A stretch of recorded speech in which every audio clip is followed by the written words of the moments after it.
Good evening, good evening. I'm still thinking about last night too. I got to tell you, it was pretty cool to. What? Oh, you're. I got it, Joe. I'm out of here. Oh. Well, that's not the first time. No. Well, so glad you're here today, and yeah, it feels kind of like having a hangover, except I know I didn't drink anything or take anything. It was just kind of an adrenaline-filled weekend, and so yeah. But I'm glad you're here this morning.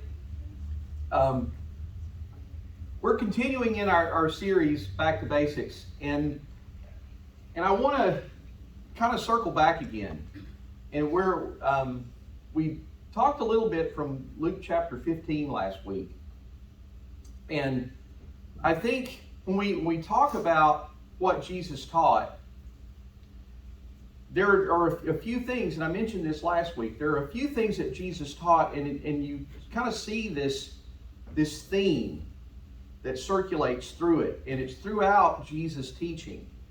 And when we look at what Jesus taught specifically in Luke chapter 15, this theme, if we don't get it, then we kind of miss everything that Jesus was trying to accomplish when he came to earth. So I want to talk about what Jesus taught,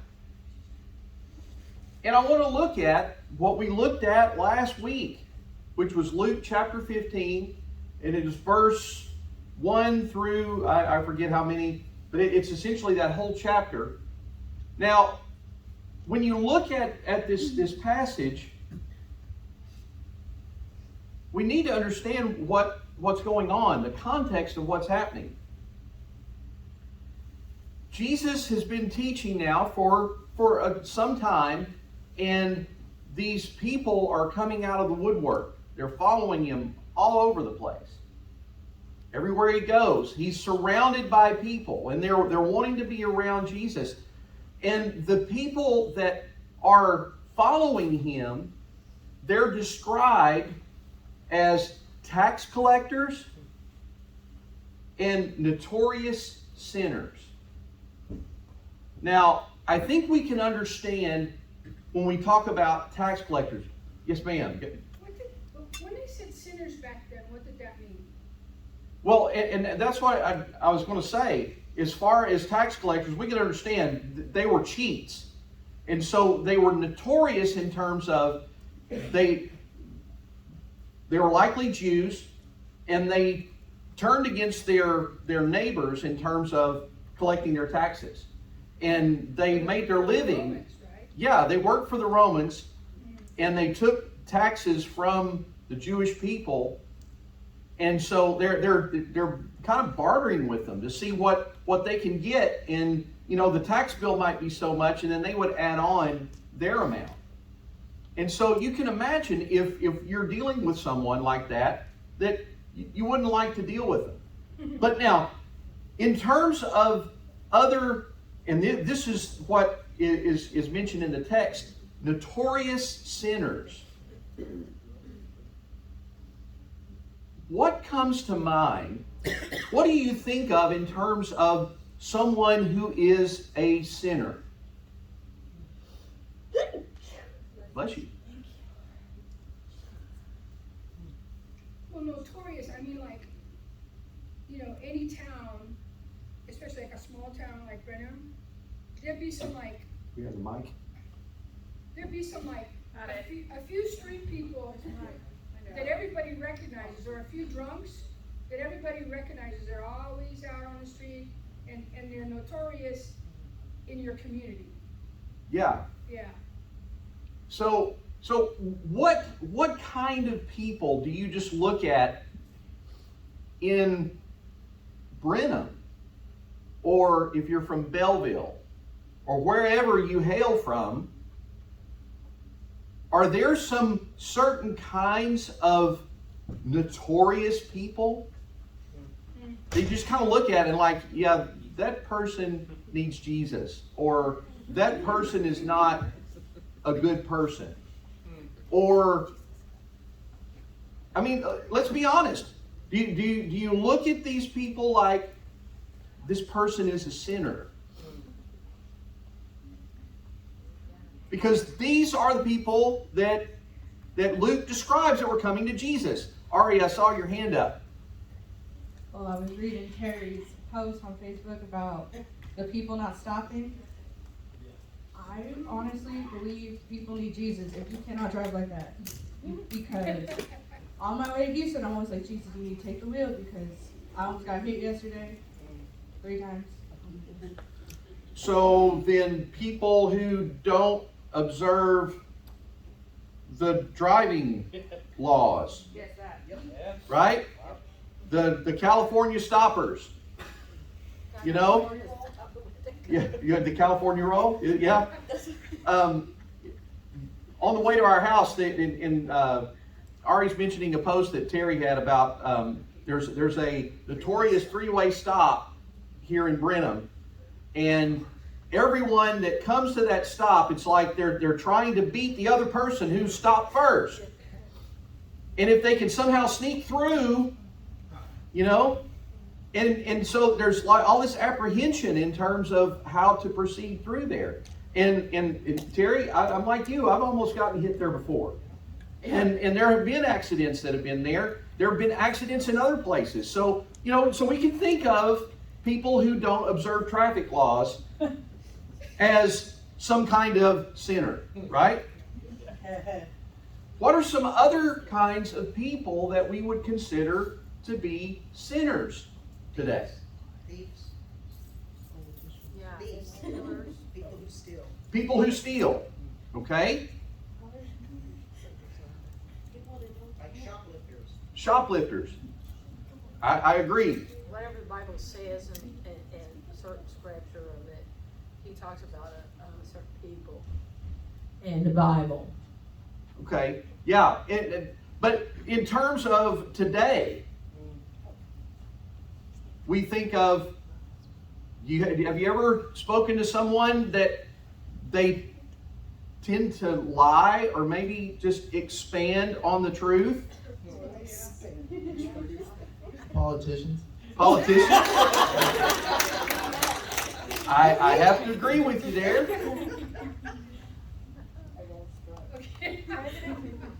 What else in terms of sinners? People that maybe you look at people and you say, this person needs God. You mentioned well, Pam's about to get the mic. I'm kind of So- blind, Pam. You know, those people that made the glasses did me dirty.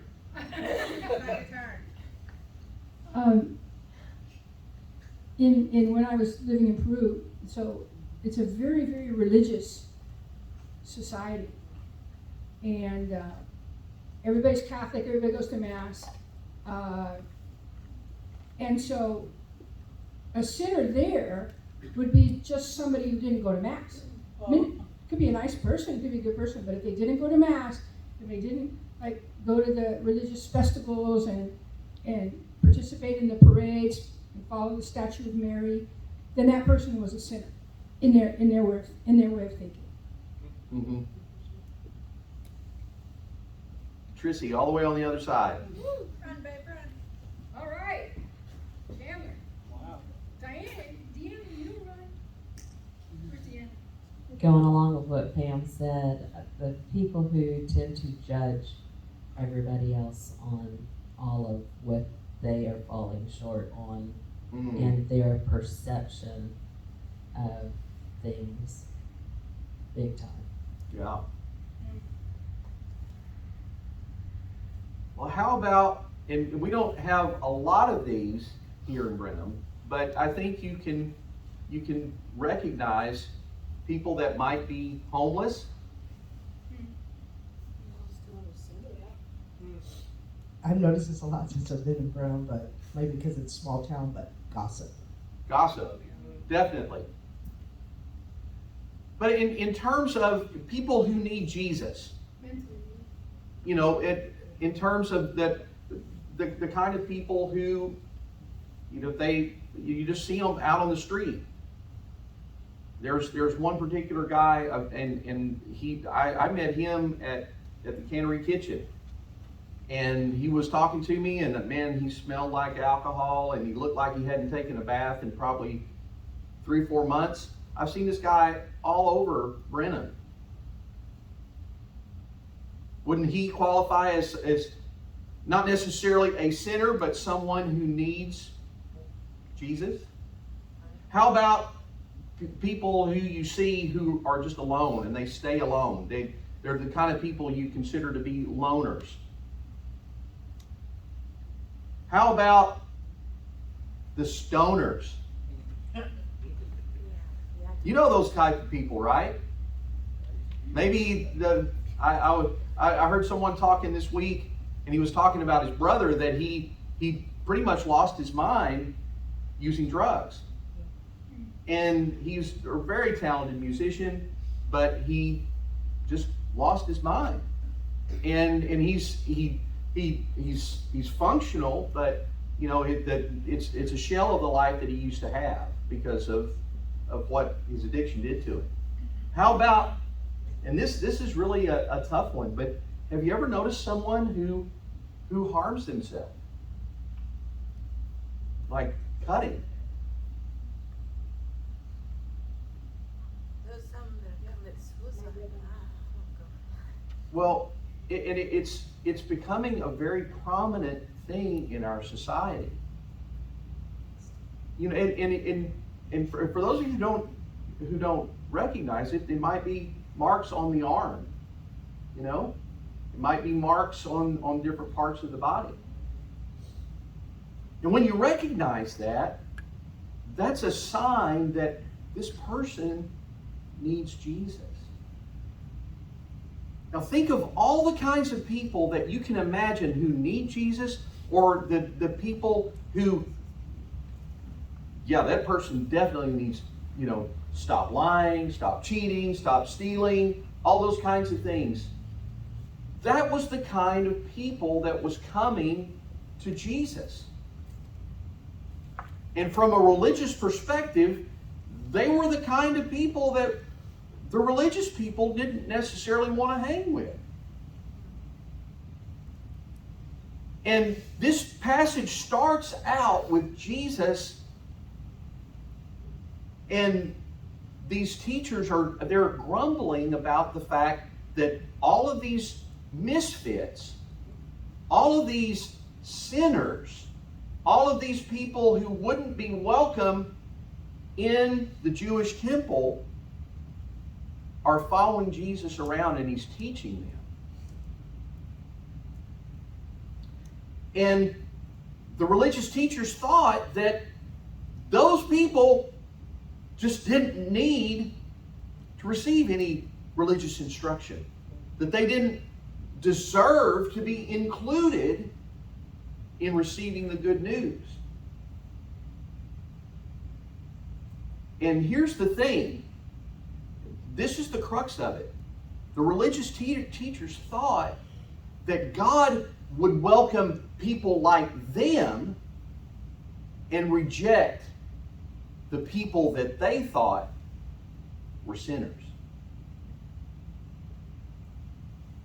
That God would reject the misfits, those who really needed God. And I wonder sometimes if we don't have that same attitude ourselves. When we look at someone, do we compare them to ourselves? Are we somehow the measuring stick?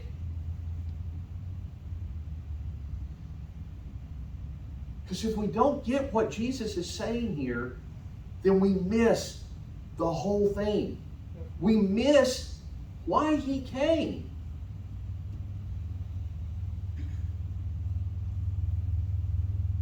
Now, how did Jesus respond to these religious leaders? We're going to read the passage again here in just a second. how did he respond?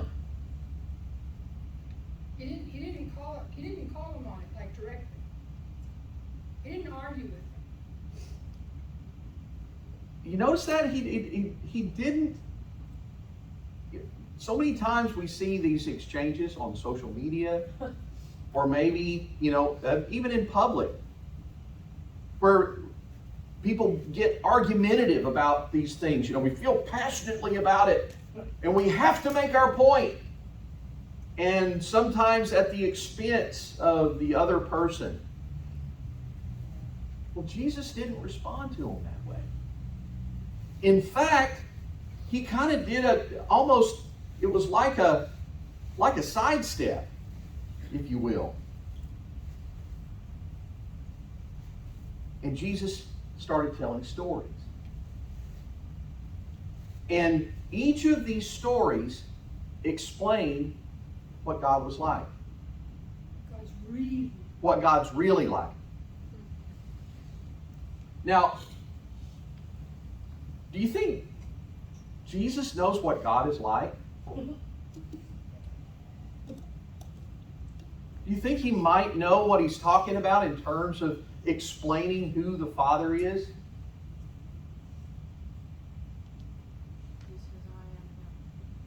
How does he know?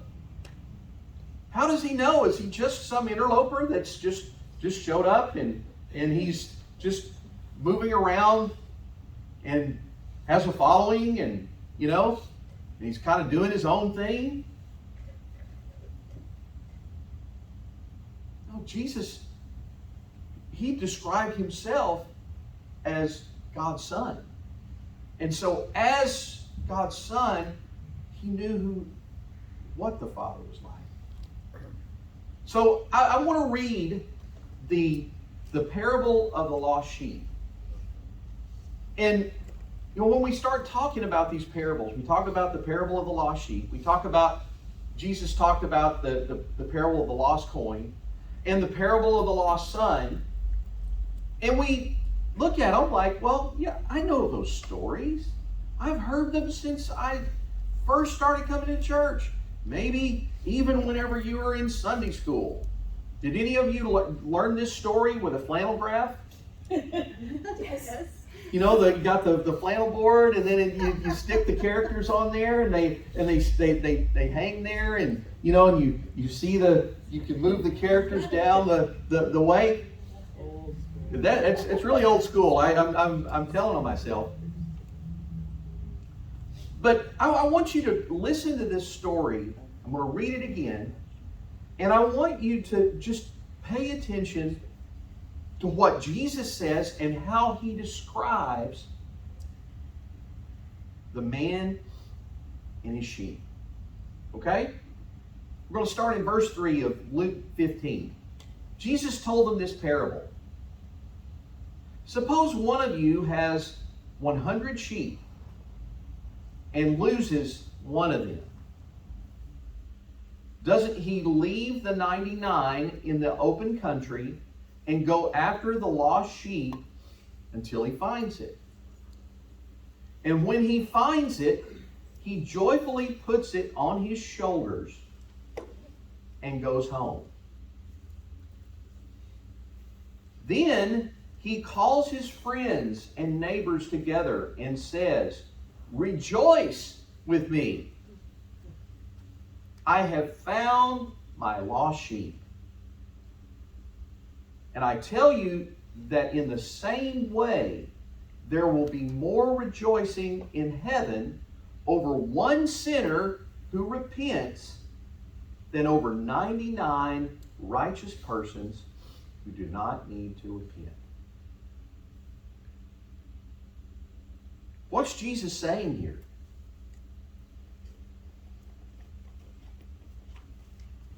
His father's like that shepherd.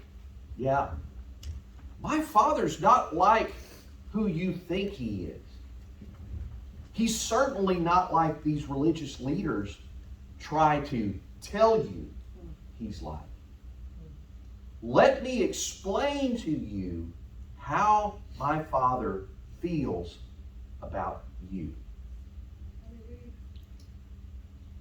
This is how my Father feels about you. So, let's think for a moment. We don't really think in terms of sheep. We're, here in the United States. But have you ever had a dog that got lost? How'd you feel about that? Billy, I know you guys have a few dogs. Scared, worried. Is there one that you would be like, well, I don't really care about that one? You care about all of them, don't you?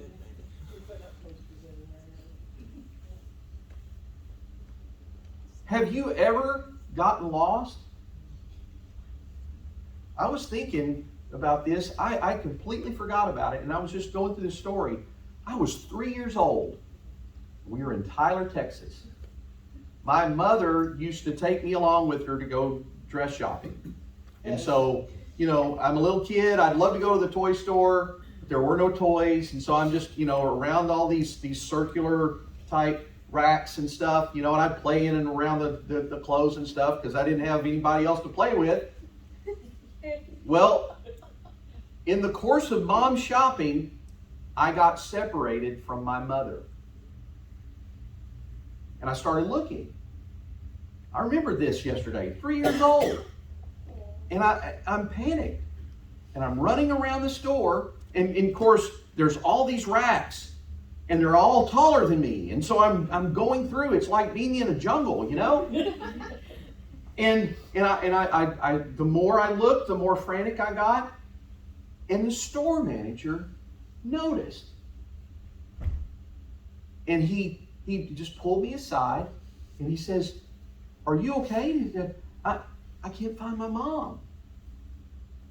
And so he was just about to make an announcement over the intercom that there was a lost kid, and Mom comes to the counter, and I was saved.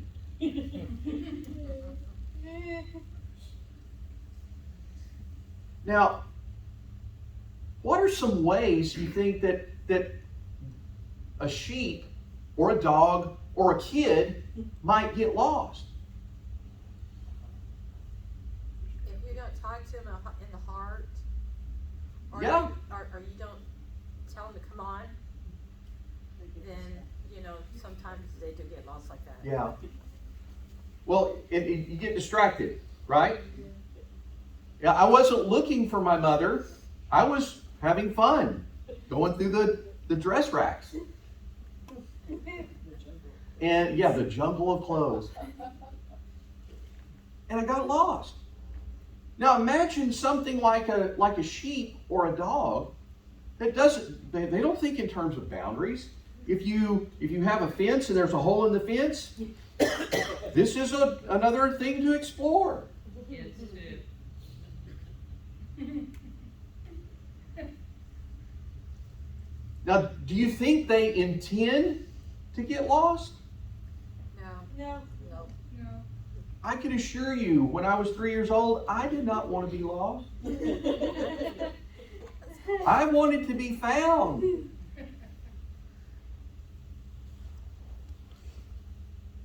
And here's the thing.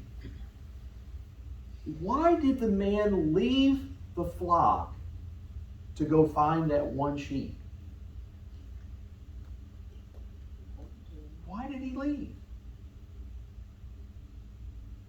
Because they were fine. They're all together. And I mentioned this last week, and I'm a little OCD. And the idea of leaving all of them, are they going to be okay? But can you imagine the amount of panic that he had to find the one that was lost? If you've ever been looking for your child, if you've ever been looking for your pet, you do what you can to make sure that the other dogs are safe, right? You don't let them just run out in the street. You get them enclosed, and just like the shepherd, he went to find the sheep that was lost. How long do you think he looked for the sheep? Found it. Until he found it. How long do you think that might have taken? 2 or 3 hours sometimes. Yeah, possibly. Billy, would you give up if you hadn't found your dog? No, I got in that car and I was driving around the neighborhood like Cruella de Vil. Lucky going to the supermarket now, and you have to know what Yeah. you're doing. If they mean that much to you, you're going to look until you find them. And you never give up. You never give up. You continue looking.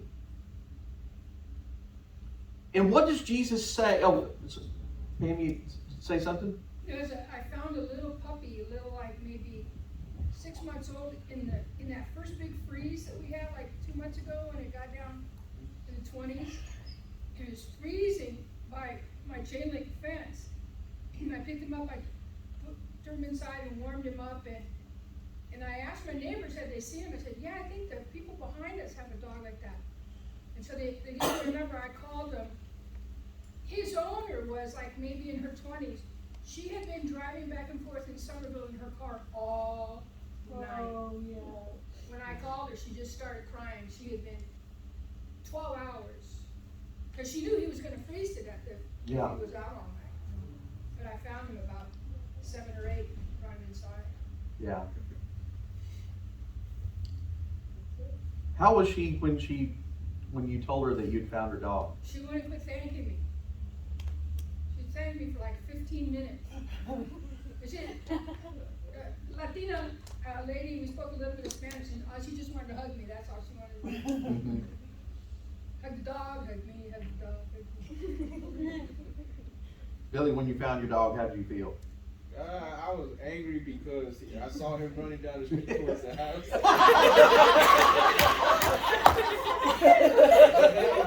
I was happy. Yeah.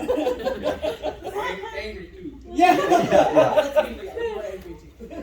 Well, I had another question. I was going to ask if the man was angry in the story about the sheep getting lost, but you kind of blew my story out of the water. No, I'm kidding. But in terms of being angry, how long were you angry with your dog? Yeah, not too long. You got over it pretty quick, right? Did you ground it? Yeah. He went in his cage for a couple hours. Yeah.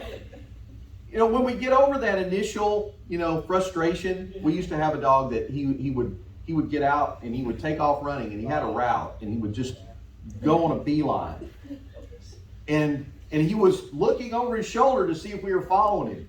And if we ever stopped, he'd turn around. But as soon as we turned around, then he'd take off running again. Some of them can take them to the Washington County jobs out there. Uh-huh. Teach them to train them for you if you need them to do that. Yeah. Training would be helpful. It would. Now, what is Jesus saying in this story? What's he trying to convey about the Father in this story? How much he cares about that sheep that's gone astray. How much he cares. And here's the thing, and this is what Jesus was trying to get across. This is what Jesus was trying to convey. God is actively looking for those who are lost. God never gives up. And we get this idea that God is angry because we somehow got lost. Sometimes we get lost. It's unintentional. We don't mean to wind up where we are. And sometimes circumstances, they take us beyond what we were even prepared to deal with. And we find ourselves in this predicament, and it's like, will somebody please help me? And what Jesus is saying is God is actively looking. Our desire for whatever that might be, for our own child, for a pet, it pales in comparison to the love that the Father has for each one of us. And when he was talking about the coin, you know, coins, I mean, they can't tell you where they are. At least, you know, you can hear a dog bark, or you can hear a kid cry, or, you know, you can somehow get some help finding them. You might even be able to put a chip on the dog and be able to find the dog, you know? I don't recommend that. It seems painful to me. But the fact is, there are things that happen that we just lose track of things. Like a lost coin. It just gets lost. And if you find that thing that you're looking for, how excited are you when you find it? Are you mad? Yeah. How dare you? Yeah, you've been hiding under my bed for the last 6 months.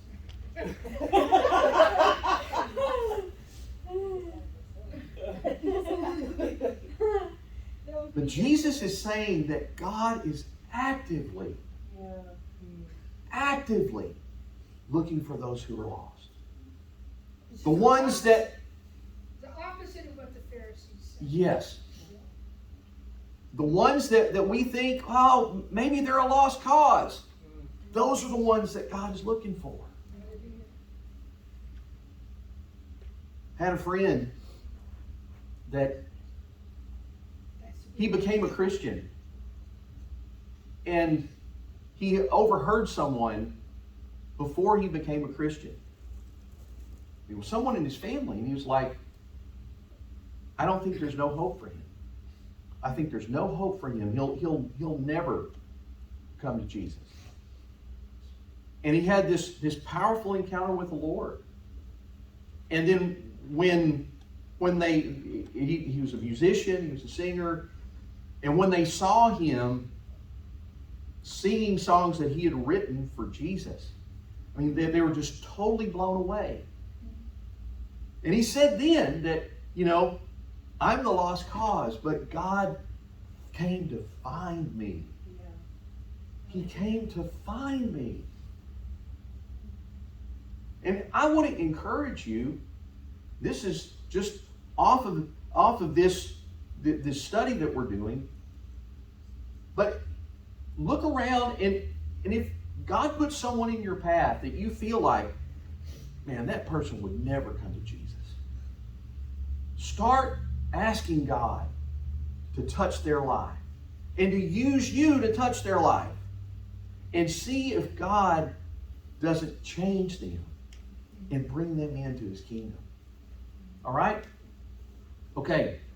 Now, I'm going to give a little bit of instruction. I was trying to cut things short, but I want us to have time to discuss, and I want us to have time to pray for each other. So I want us to break up in groups. The questions are going to be here on the screen. But I want us to talk about this, about God seeking out the lost things. Seeking out lost people. Because this is important to Him. And before we're done, I just realized that we were supposed to do communion today. I just looked over and saw the communion set up. So we're going to break up into our groups, and then we'll come back together, take communion, and go home. Okay? So, but before we break up from our groups, be sure to pray for each other. Okay? All right. So groups are going to look a little bit different today. Some folks are out, so let's gather up. Ready? Break.